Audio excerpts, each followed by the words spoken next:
Welcome to Louis Charles Knows His Onions, where another onion in the basket is another layer of knowledge. I'm Louis Charles, these are my onions, and today's guest of honor are these two young dolls, Mary Pickford and Coco Chanel. Without further ado, let's get a wiggle on and learn some more about flappers and their motivation. But first, a word from our sponsor, where coffee tastes like coffee.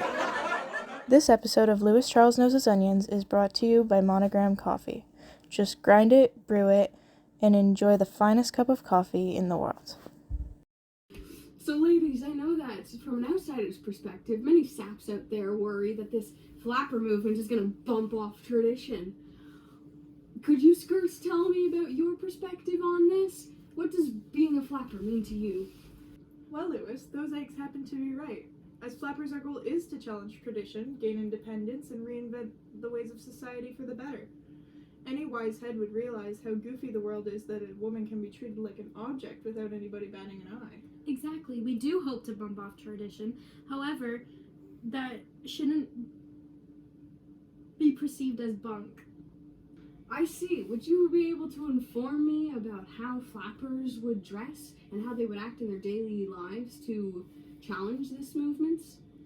Us flappers like to keep our hair short, skirt short, smoke, drink, go to clubs in town, and get stuck on men.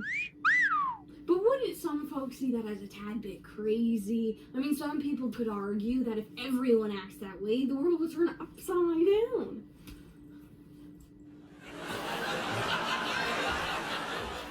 Well, sir, please explain to me how you're acting any differently. What a palooka. I see your point, and it would be quite childish for others to not understand as well. Regardless, other than hanging out at the drums, what do women do in your pastimes? With the recent inventions like the washing machine, the fridge, and other household items, I'd imagine women would have a lot more newfound free time. Would that be a hep statement? Yes, Louis, that would be a fair statement, especially after giving up our jobs to returning soldiers. Us women have had more time than we know how to use. Personally, I like to dance, listen to the radio, and work on my business, Chanel. That's the bee's knees! Mary, how about you? I too like to dance and listen to music, jazz in particular. But with the rest of my time, I try to progress in my acting. You've both mentioned that you do dancing in your pastimes. Would you like to give our live audience a demonstration? Sure we can. How about the Charleston? It's our favorite. That'd be great. Band, let's blouse.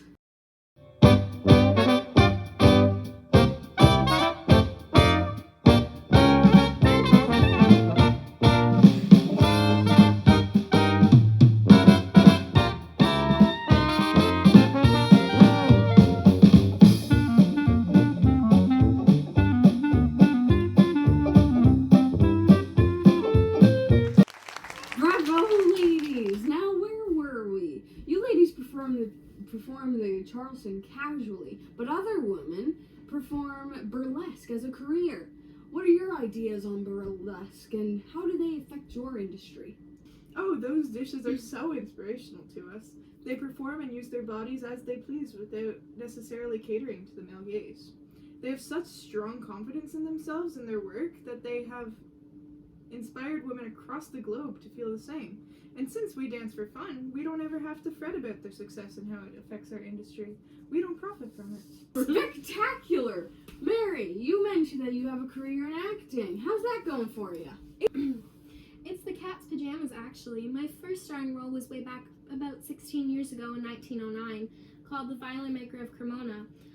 I'm actually working on the film Sparrows, which should be released next year. My husband Douglas Fairbanks and I are also thinking about starting an academy of motion pictures with awards. We have been considering calling it the Oscars. Wowza, that's incredible. And Coco, how has Chanel been working for you? It's been going very well. Around 4 years ago, actually, myself and Ernst Beau, a very well-known perfume creator in France, launched our signature perfume, Chanel No. 5. Since then, we've been doing very well in our sales and making quite a profit. Even outside the sugar, I love my company because it has helped so many women, including myself, to feel confident and empowered, even through something as simple as perfume. We plan to hire up to 2,000 workers in the next few years and work on growing our company even more. I might have to buy some of that for myself. And with the recent spike in influential women, could you ladies tell us more about some women that you look up to? Some women I look up to include Agnes MacPhail, who was elected in 21 as the first female federal member in Canada, denounced high tariffs to help farmers and lower class people, and Emily Murphy and the Famous Five, a group of women who worked like dogs to fight for equality and women's rights, who petitioned for women to be appointed to Senate. Yes, those women have done so much for society.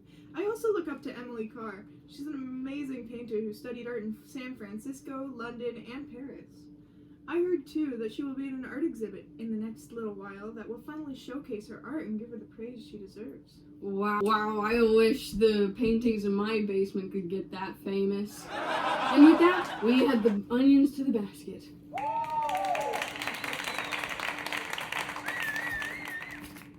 With 2 more onions in the basket, it's another layer of knowledge. Today we learned about flappers and what goes on in their lives. Come again next week to add to your onion basket.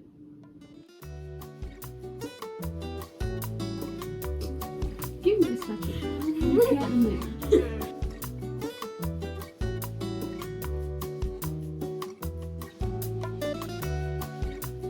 Tradition. Could you skirt?